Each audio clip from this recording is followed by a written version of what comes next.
found out about this fascinating character called Lord Petersham at about the same time as I was experimenting with the blend, and Lord Petersham had 365 snuff containers, one for every day of the year, and apparently an equal quantity of tea.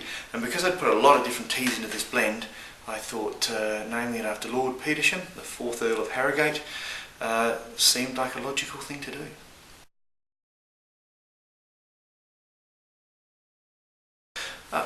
I wanted some complexity with it. I think that sometimes when you drink black tea with nothing in it, you find that you get a bit bored with the single origin stuff. You know, you buy a large bag of a nice Yunnan or something like that, and by the time you're halfway through the bag you're thinking, I've learned everything I need to know about this taste. So I wanted something that was quite complex, and while the original Lord Petersham allegedly had 365 different teas, one for each day of the year, I thought if I can blend 7, one for each day of the week, I can come up with quite a complex and enjoyable tea on the palate.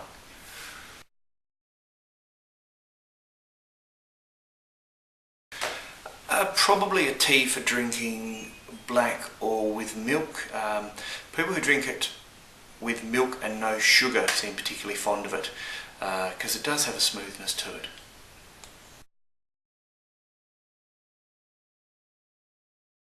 I guess it grew out of my obsession with this idea that the Persian court custom of drinking tea through sugar in your mouth. Apparently it's quite well known as a Russian peasant custom too. But basically I found this stuff, which is the little sugar cubes that I like to use. This is sort of a crystallised sugar. This comes in all sorts of sizes. Because I don't like it too sweet, I just use this little one that you just pop in your mouth, drink the tea over it. It just adds a hint of sugar to it.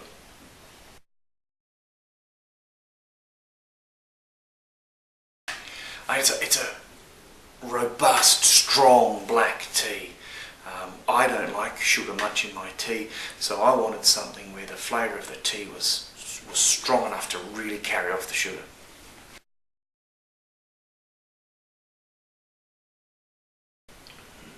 Look, there are people that have it with milk and drink it over the sugar in the mouth, which is interesting. Myself, I like it black, but I think you know, it is a strong all-rounder. People who drink, say, strong Irish breakfast teas are not going to be disappointed if they just take Persian Princess and use it as a regular tea.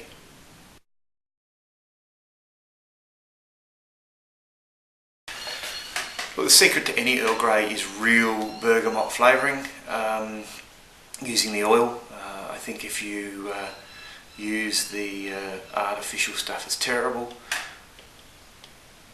Bergamot is the root of a bitter orange tree, and yeah, it's been used for centuries for doing exactly that, flavouring tea, and well, not for much else.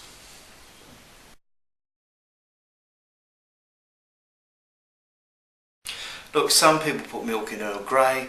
I'm not suggesting they should be shot at dawn, but I'd come close. Definitely the way to have an Earl Grey is sweet or not sweet, but with a slice of lemon.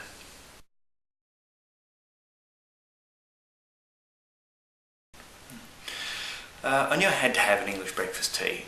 Since 1843, when it was invented in New York City, the name has really caught on, and it's become the default standard. People know what they're getting when they get an English breakfast tea, so I knew I had to have one. I wanted it to be the best it could be. I think English breakfast tea is one of those things that is like tomatoes. We remember so much more taste from our childhood, and so I wanted to bring back some of that taste. A lot of English breakfast tea has tea from Kenya, sometimes Malawi. These places came online a lot later. They're cheaper places to buy tea from. I wanted to go down the more traditional route, so I used some nice tea from China, added some tea from Sri Lanka, some tea from India, came up with a blend that I was truly happy with.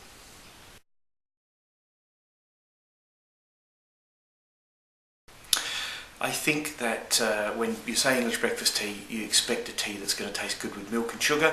I think this one does. Also works well with cream and sugar, but the way I have it, which is to just pour it into a cup, drink it black, I think it has something to offer for the black drinker as well.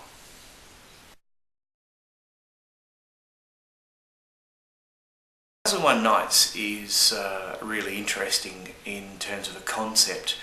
I wanted to add something different to a standard Moroccan mint style green tea and peppermint blend, and I centred around the idea of lemon.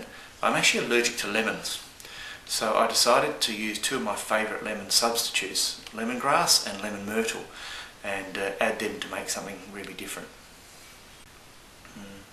I've always been fascinated with the book 1001 Arabian Nights, and in fact I have a book myself with a not dissimilar title, and I really wanted to have some of that cultural ethos in this tea.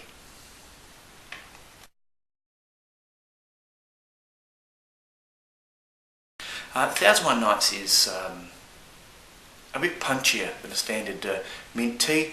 It's very invigorating, and while you certainly can't add milk to it, that would be horrible, you can add no sugar or a little sugar or a lot. It'll take a lot of sugar.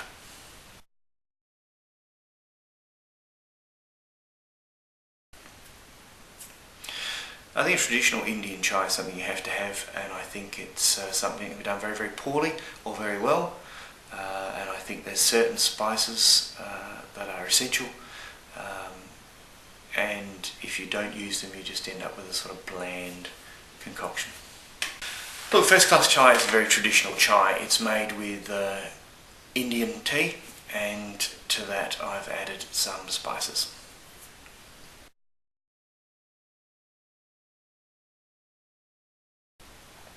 The best way to prepare it is to either use a steaming wand, and I've got a video on the subject you can track down on YouTube or on my site, or you can simply put the milk and the tea together, cook them, add some sugar, strain it off. Condensed milk is also another way to do it, but you want a very strong, sugary, milky mix. Look, you can drink it black. I think there's other chais that I would drink black, including one of my own that I'm working on.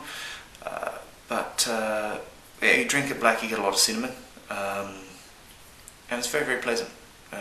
I will sometimes drink it if I'm just feeling not quite right. So a nice black cup of that to get me started.